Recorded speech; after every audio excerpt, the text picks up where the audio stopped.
샬롬. 하나님의 크신 은혜가 우리 성도님의 삶 가운데 오늘 하루 가운데도 가득하길 간절히 소망합니다. 마태복음 22장 34절에서 46절 말씀을 함께 나누도록 하겠습니다. 부활에 대한 질문으로 예수님을 시험하고자 했던 사두개인들이 있었습니다.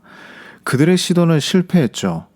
이 소식을 들은 바리새인들도 다시 예수님을 공경에 빠뜨리기 위해서 모여들었습니다.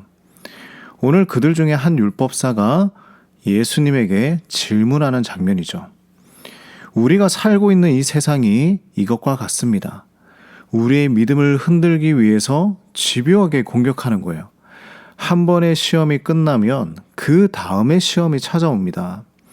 우리가 안심하고 방심한 사이에 또다시 공격하는 것이죠. 그리스도인들은 시험을 받으며 살아가는 사람들입니다. 그러나 이것을 두려워할 이유는 없습니다. 주님께서 함께 하시기 때문이죠. 우리의 부족한 부분은 주님께서 채워주실 것입니다. 우리가 나약한 부분은 주님께서 강건하게 해주실 것입니다. 그러므로 우리의 믿음을 흔들려고 하는 모든 상황이 올지라도 두려워하지 않고 주님 붙드는 굳건한 신앙을 가지시길 간절히 소망합니다. 이 율법사의 질문은 이렇습니다. 36절 말씀이에요. 율법 중에서 어느 계명이 가장 큽니까? 라는 질문입니다. 바리새인들은 율법을 철저하게 지키기 위해서 그 중요도에 따라서 등급을 나누었습니다. 예수님께서는 이 질문에 답을 하기 위해서 신명기 6장 5절과 레위기 19장 18절로 대답을 하십니다. 오늘 본문의 37절에서 39절 말씀이죠. 마음과 목숨과 뜻을 다해서 하나님을 사랑하는 것과 이웃을 내 몸과 같이 살아가는 것이 가장 중요한 계명이라 말씀하십니다. 우리의 신앙생활의 핵심은 무엇입니까? 바로 사랑입니다. 그리스도인은 사랑이어야 합니다. 성도는 하나님을 온 마음을 다해 사랑해야 하고 우리의 이웃을 온 마음을 다해 사랑해야 합니다. 하나님은 우리에게 진실한 사랑이 있기를 원하시죠. 하나님을 사랑하는 것과 이웃을 사랑하는 것은 분리되어 있는 것이 아닙니다. 이것이 하나이기 때문에 함께 말씀하시는 것이죠.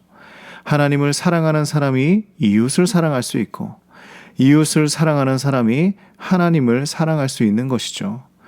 우리는 하나님과 이웃을 동시에 사랑하고 있습니까? 아니면 나에게 부족한 사랑은 어느 부분입니까? 우리 한번 생각해 보며 부족한 부분에 사랑을 키워가길 간절히 원합니다. 예수님은 이제 바리새인들에게 질문하십니다. 42절 말씀이죠. 너희는 그리스도에 대하여 어떻게 생각하느냐? 누구의 자손이냐? 라는 질문을 하십니다. 바리새인들은 다윗의 자손이라고 대답하죠. 여기에 대해서 예수님은 시편 110편 1절 말씀을 인용하여 말씀하십니다. 43절 말씀이죠. 이르시되라는 말이 나옵니다. 이 이르시되라는 말이 나오는 부분은 구약 성경을 인용한 말씀들이에요. 우리가 성경을 읽다가 이르시되라는 말이 나오는 부분을 한번 체크해 보길 원합니다. 자, 우리 43절 말씀을 볼까요? 이르시되 그러면 다윗이 성령에 감동되어 어찌 그리스도를 주라 칭하여 말하되. 다윗은 그리스도를 주라 말합니다. 그러면 어떻게 그리스도가 그의 자손이 될 수 있겠냐라고 질문을 하시죠. 이 말은 무엇이냐면 예수님이 다윗보다 크다는 의미입니다. 바리새인들은 자신의 지식과 경험만을 믿고 교만했던 거예요. 겸손의 왕으로 오신 예수님을 알기 위해서는요, 겸손한 마음을 가진 자들이 만날 수 있는 것입니다. 우리가 성경의 지식을 조금 안다고 해서 그 어떤 사람들보다 낫다고 생각해서는 안 됩니다. 내가 아는 것, 그것은 너무나 작은 것이죠. 우리 주님께서 가르쳐 주시는 대로 겸손하게 엎드려서 말씀대로 우리가 살아가면 되는 것입니다. 나의 잘남을 드러낼 필요가 없는 것이죠. 예수님께서 가르쳐 주신 대로 온 마음으로 하나님과 이웃을 사랑하고 겸손히 하나님의 말씀에 엎드려 뜻에 발맞추어 살아가는 우리 모든 삶이 되길 간절히 소망합니다. 하나님, 세상은 우리를 넘어뜨리기 위해 날마다 시험과 유혹을 해옵니다. 그 가운데서 믿음을 지키며 살아갈 수 있도록 우리를 보호하여 주시옵소서. 하나님의 말씀을 겸손히 받아들여 온 마음과 정성을 다해 하나님을 사랑하고 이웃을 사랑하게 하여 주시옵소서. 예수님의 이름으로 기도드립니다. 아멘.